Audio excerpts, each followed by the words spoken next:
SpaceX और Tesla के founder Elon Musk और चाइना के सबसे अमीर इंसान जैक मा के बीच में चाइना में वर्ल्ड आर्टिफिशियल इंटेलिजेंस कॉन्फ्रेंस में 45 मिनट तक डिस्कशन हुई। इलॉन मस्क, जिसे एक आर्टिफिशियल इंटेलिजेंस के बारे में दुनिया का एक बड़ा थिंकर कंसिडर किया जाता है, उनकी डिस्कशन एक ऐसे इंसान से हुई जिसे आर्टिफिशियल इंटेलिजेंस के बारे में कुछ भी नहीं पता था। और चाइना का ये सबसे अमीर आदमी इतने इडियोटिक तरीके से इलॉन मस्क से डिस्कशन कर रहा था कि इंटरनेट पर उसका बहुत ज्यादा मजाक उड़ाया गया। इससे पहले कि हम ये देखें कि ये डिस्कशन में जैक मा ने अपनी बेइज्जती कैसे करवाई, हमें पहले एआई यानी आर्टिफिशियल इंटेलिजेंस और इलॉन मस्क के बारे में थोड़ा सा हिस्ट्री में जाना पड़ेगा। इलॉन मस्क मानते हैं कि दुनिया के कई बेस्ट माइंड्स आर्टिफिशियल इंटेलिजेंस पर इतने एग्रेसिव तरीके से काम कर रहे हैं कि उन्हें लगता है कि एक ना एक दिन वो लोग इसमें सक्सेसफुल जरूर हो जाएंगे। यानी वो कुछ ऐसी इंटेलिजेंस क्रिएट कर लेंगे कि वो इंटेलिजेंस खुद से डिसीजन ले पाएगी और ये आर्टिफिशियल इंटेलिजेंस ह्यूमन इंटेलिजेंस से बहुत आगे होगी, क्योंकि इसकी लर्निंग ह्यूमन माइंड से बहुत ज्यादा होगी। और तब हम ह्यूमंस आर्टिफिशियल इंटेलिजेंस के सामने उतने ही इंटेलिजेंट होंगे जितने की चिंपैंजी हमारे सामने इंटेलिजेंट है। और अगर ऐसा हो जाता है तो हम कुछ भी नहीं कर पाएंगे। अगर वो आर्टिफिशियल इंटेलिजेंस हमें खत्म करना चाहेगी तो वो हमें चुटकियों में खत्म कर देगी। अगर वो हमें स्लेव बनाना चाहेगी तो वो हमें स्लेव बना देगी। और वो इस थॉट को लेके इतने डरे हुए हैं कि उन्होंने एक कंपनी भी खोली है जिसका नाम है न्यूरालिंक। अब इस कंपनी का मेन गोल ये है कि क्योंकि एआई आज या कल तो बनेगा ही और वो ह्यूमन से ज्यादा इंटेलिजेंट होगा, तो इलॉन मस्क ने सोचा कि क्यों ना हम भी एक ऐसा सिस्टम बनाएं जिसमें एक चिप हो जो हमारे ब्रेन से कनेक्टेड हो और उसमें कोई भी सॉफ्टवेयर अपलोड किया जा सके, ताकि हम कुछ भी चीज बहुत आसानी से सेकंड्स में सीख जाएं। एग्जैक्टली मैट्रिक्स मूवी की तरह। Can you fly that thing? Not yet.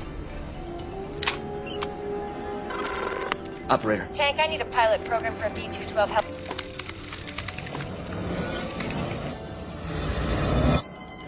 Let's go. अभी हमें बिल्कुल फिक्शनल लगेगा, लेकिन इलॉन मस्क की कंपनी न्यूरालिंक एक ऐसी चिप ऑलरेडी बना चुकी है जिसका साइज है 4 मिलीमीटर इंटू 4 मिलीमीटर और उसमें 1000 इलेक्ट्रोड्स हैं और हर एक इलेक्ट्रोड एक हेयर से भी पतला है। और इससे न्यूरालिंक हमारे ब्रेन में रीड ऑपरेशन कर सकते हैं, यानी न्यूरॉन्स के सिग्नल को रीड कर सकते हैं। ऑब्वियसली फ्यूचर में ये राइट ऑपरेशन भी करना चाहते हैं। एनीवेज, अब चलते हैं मेन टॉपिक के ऊपर। तो सबसे पहले जैक मा और इलॉन मस्क को डिस्कशन के लिए टॉपिक दिया गया एआई। तो शुरू में ही जैक मा ने कह दिया कि मुझे तो एआई का फुल फॉर्म आर्टिफिशियल इंटेलिजेंस ही पसंद नहीं है, इसकी जगह एआई का फुल फॉर्म अलीबाबा इंटेलिजेंस होना चाहिए। इस पर वहां पर बैठी सारी ऑडियंस हंसने लगी। Yeah, AI. I hate the word AI called artificial intelligence. I call it Alibaba intelligence. Yeah. might end up being true. You never know. इसके बाद इलॉन लॉजिकली समझाने लगे कि हम ह्यूमंस एआई की कैपेबिलिटी को अंडर एस्टिमेट कर रहे हैं। हम सोच रहे हैं कि हम ह्यूमंस एआई को कंट्रोल कर पाएंगे, लेकिन एआई सबसे इंटेलिजेंट ह्यूमन से भी इंटेलिजेंट होगा। हमारी इंटेलिजेंस एक एआई के सामने एक चिंपैंजी की तरह होगी, क्योंकि एक एआई की क्लॉक फ्रीक्वेंसी इतनी ज्यादा होगी कि उसके लिए 1 मिलीसेकंड भी बहुत ज्यादा टाइम होगा।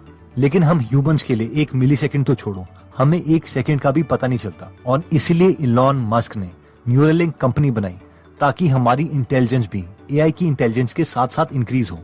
लेकिन ये कॉन्सेप्ट जैक मा के सर के ऊपर से निकल गया और उन्होंने कहा, देखो मुझे टेक्नोलॉजी के बारे में ज्यादा कुछ नहीं पता, मुझे लगता है कि एआई से डरने की हमें जरूरत नहीं है, क्योंकि इसका हम कोई ना कोई फ्यूचर में सोल्यूशन निकाल ही लेंगे। फिर फिलोसफिकल वे में उन्होंने कहा कि ये एआई हमें खुद को समझने में ही हेल्प करेगा, और क्योंकि फ्यूचर के बारे में 99.99% प्रेडिक्शंस गलत होती हैं, इसलिए एआई को हमें थ्रेट के रूप में नहीं लेना चाहिए। इस पर इलॉन मस्क ने कहा कि ये भी सच है कि 80% स्टैटिस्टिक्स गलत होते हैं, जिसका मतलब है कि जैक मा की ये बात कि 99.99% प्रेडिक्शंस गलत होती हैं, इसके 80% चांसेस है कि ये भी गलत है। लेकिन चाइना की ऑडियंस को ये बात समझ नहीं आई और वहां पर एकदम खामोशी रही।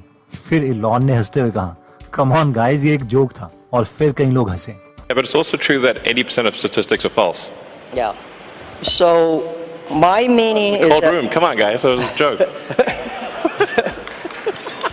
इलॉन ने एक और अटेम्प्ट किया कि वो जैक मा को आर्टिफिशियल इंटेलिजेंस की पावर समझा सके। और इलॉन ने कहा कि अगर हम ह्यूमंस की पिछले 50 साल की हिस्ट्री भी देखते हैं कि इवन वीडियो गेम्स में कितनी डेवलपमेंट हुई है, तो हम देख सकते हैं कि पिछले 50 साल में ही एक सिंपल वीडियो गेम हुआ करती थी जिसमें सिर्फ 2 रेक्टेंगल और एक पिक्सल की बॉल हुआ करती थी। लेकिन अगर हम अभी की वीडियो गेम्स देखें तो वो गेम्स इतनी रियल हो गई हैं कि जो वीडियो गेमर्स गेम खेलते हैं उन्हें लगता है कि वो वीडियो गेम रियल है और रियलिटी नकली है। यानी हमने 50 साल में ही इस टेक्नोलॉजी को बहुत इंप्रूव कर दिया है, और अगर हम 50 साल में इसमें इतनी इंप्रूवमेंट कर सकते हैं तो जस्ट इमेजिन कि अगले 500 साल में ये गेमिंग टेक्नोलॉजी इतनी इंप्रूव हो जाएगी कि हम रियल वर्ल्ड और गेमिंग वर्ल्ड में डिफरेंशिएट ही नहीं कर पाएंगे। जब ये सब कुछ जैक मा के सर के ऊपर से चला गया तो पता है उन्होंने क्या कहा? चलो फिर ऐसा करते हैं, किसी और इंटरेस्टिंग टॉपिक पर बात करते हैं। मार्स के ऊपर बात करें। Well, let's talk about something fun. I'm admire that you want to go on the Mars. Shall we go to the Mars? Next topic पर बात शुरू हुई मार्स के बारे में, और अगेन शुरू में ही जैक मा ने अपनी बेइज्जती करवा दी, ये बोलकर कि मैं तो मार्स में इंटरेस्टेड हुई ही नहीं। एक्चुअली मैं तो मार्स जाके वापस भी आ गया, जिस पर इलॉन मस्क और इवन वहां पर बैठी सारी ऑडियंस हंसने लगी। Actually, I'm not interested in Mars.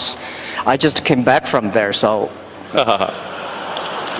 Again Elon ने बहुत सिंपल लैंग्वेज में जैक मा को एक्सप्लेन करने की कोशिश की कि क्यों वो मार्स में इंटरेस्टेड हैं।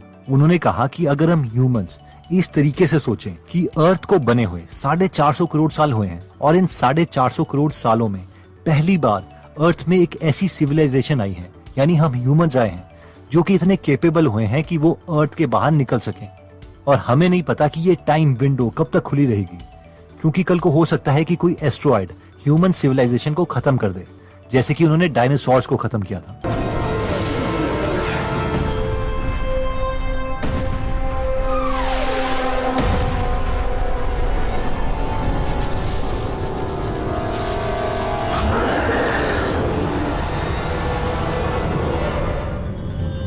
It takes just 5 seconds to flash through the atmosphere. The impact seems या फिर हम ह्यूमंस एक दूसरे पर एटॉमिक बॉम्ब फेंककर ही खत्म हो जाएं।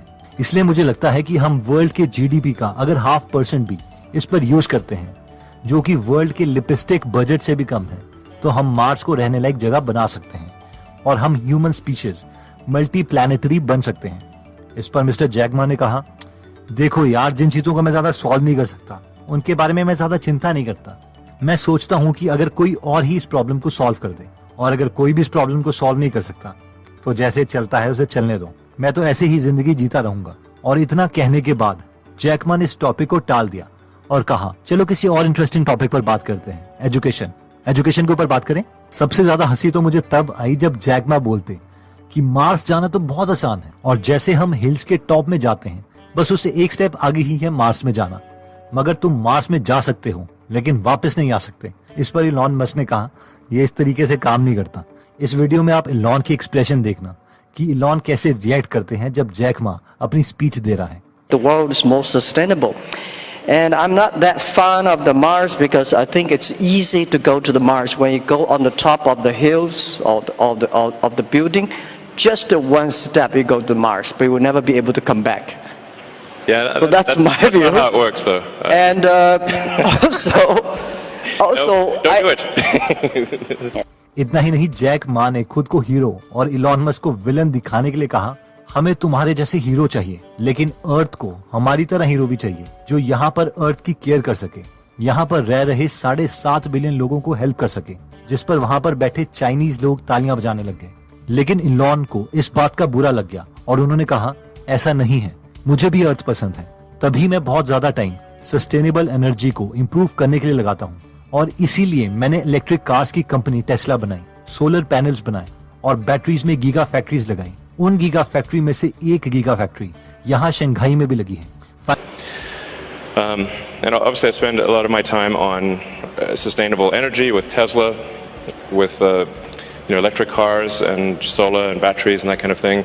And I'm really excited to be here in Shanghai for the Shanghai Gigafactory, which is.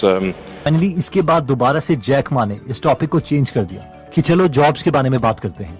अब इलॉन मस्क ने बाकी स्पीचेस में भी ये कहा है कि एआई के आने से जॉब बहुत कम हो जाएगी और सबसे पहले टैक्सी ड्राइवर्स की जॉब जाएगी, क्योंकि जैसे कि उनकी कंपनी टेस्ला ऐसी इलेक्ट्रिक कार्स बना रही है जो खुद ड्राइव कर सके, और जैसे ही ये टेक्नोलॉजी परफेक्ट हो जाएगी ये ह्यूमन ड्राइवर से बहुत ज्यादा सिक्योर ड्राइविंग करेगी, और इसीलिए हमें ड्राइवर्स की जरूरत नहीं पड़ेगी और ड्राइवर्स को जॉब से हाथ धोना पड़ेगा।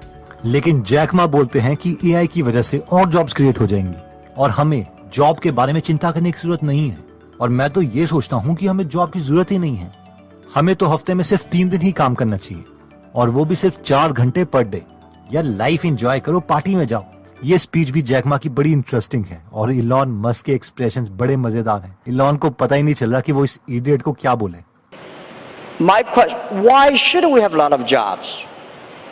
I think people should work 3 days a week, 4 hours a day. When we have electricity, the power of electricity is that we make people more time. So you can go to the karaoke in the evening, you can go to dancing party in the evening. So people, because of electricity, people have more time. I think because of artificial intelligence, people will have more time enjoy being human beings. ये वैसे आप पूरी speech देखना, इसका link मैं description में दे दूंगा। लेकिन एक लास्ट सीन इस स्पीच का मुझे ये अच्छा लगा कि इलॉन मस्क बहुत ही गहरी सोच में ऑलमोस्ट खुद से बात कर रहे हैं और वो बोल रहे हैं, You know, art, of course. Yeah. Like I said, I think we're going to have to figure out this Neuralink situation. Otherwise, we will be left behind. It's very important we do this quickly. I think time, we don't have much time. मतलब Elon इतनी analytical thinking से सोच रहे हैं और Jack मा हाथ खुजाता रहा और बाद में बोला, टाइम नहीं है। किस चीज के लिए टाइम नहीं है? We don't have much time for what? We don't have much time to solve the Neuralink. Yeah. अब इसके आगे तो मैं क्या ही तारीफ करूं जैक मा की। बाकी आप लोग बताओ कि आप लोगों ने क्या सोचा जैक मा के बारे में। इस जैक मा से 1000 गुना लॉजिकल बात तो हमारे अंबानी साहब ही कर देते। एनीवेज दोस्तों, अगर आप इलॉन मस्क और जैक मा में इंटरेस्टेड हैं तो आप गीगल ऐप डाउनलोड कर सकते हैं और वहां पर इलॉन मस्क की बायोग्राफी और जैक मा की biography Alibaba the house that Jack Ma built free में सुन सकते हैं। मुझे पता है कि आप गीगल की समरीज बहुत एंजॉय करेंगे। इसमें 120 से ज्यादा free Hindi audio book summaries हैं और हम हर हफ्ते एक फ्री समरीज में ऐड करते हैं। अगर आप हमारी वीडियोस मिस नहीं करना चाहते तो हमारा पेज लाइक करने के बाद 3 डॉट्स के बटन को प्रेस करके फॉलो के बटन को सिलेक्ट कीजिए और फाइनली सी फर्स्ट के ऑप्शन को सिलेक्ट कर लीजिए। इससे आपको हमारी हर पोस्ट मिलती रहेगी। जय हिंद।